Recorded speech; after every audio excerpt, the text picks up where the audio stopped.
You're watching Mirror 7 News. Stay informed, stay ahead for more news.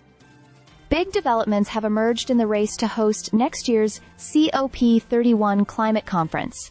Turkey will now be hosting the global summit in the Mediterranean city of Antalya in November 2026, after Australia unexpectedly stepped back from its push to hold the event in Adelaide. This decision comes despite Australia having spent more than 3 years campaigning to bring the world's biggest climate meeting to its shores. The agreement between the two countries was hammered out by their climate ministers, Chris Bowen from Australia and Murat Kurum from Turkey, during COP30 in Brazil this week.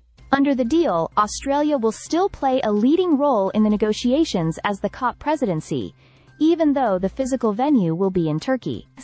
A separate leaders' meeting focused on the Pacific region is also expected to be part of the arrangement, ensuring that the island nations threatened by climate change will still have a prominent voice in the summit. The Australian government's shift came after Prime Minister Anthony Albanese left the door open for Turkey to host the conference, signaling that Australia would not block the bid if it was chosen. This unexpected move contrasted with Bowen's earlier statements, when he had publicly declared Australia was in it to win it for COP31.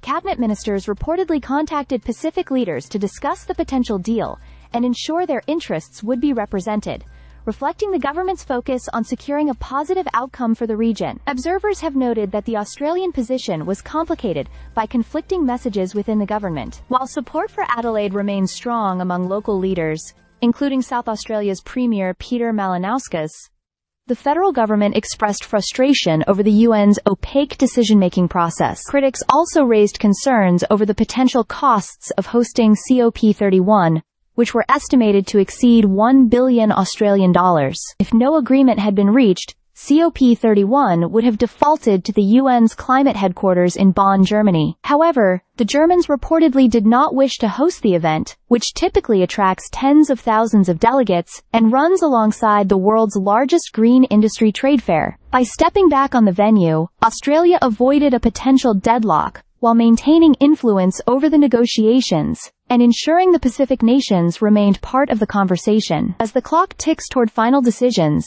the focus is now on balancing diplomatic strategy with climate leadership. While some Pacific leaders urged Australia not to back down entirely, others recognized that securing a meaningful role in Antalya and associated Pacific-focused meetings could still protect the region's interests. With COP31 now officially slated for Turkey, Australia's efforts will shift toward ensuring its priorities and those of the Pacific are fully represented on the global stage. In short, COP31 will be hosted in Turkey, but Australia will retain an influential role in negotiations. And Pacific nations are set to have a dedicated platform to highlight the urgent threats they face from climate change. This compromise aims to keep global climate diplomacy moving forward, even as the hosting drama finally reaches a resolution. Stay subscribed for more videos.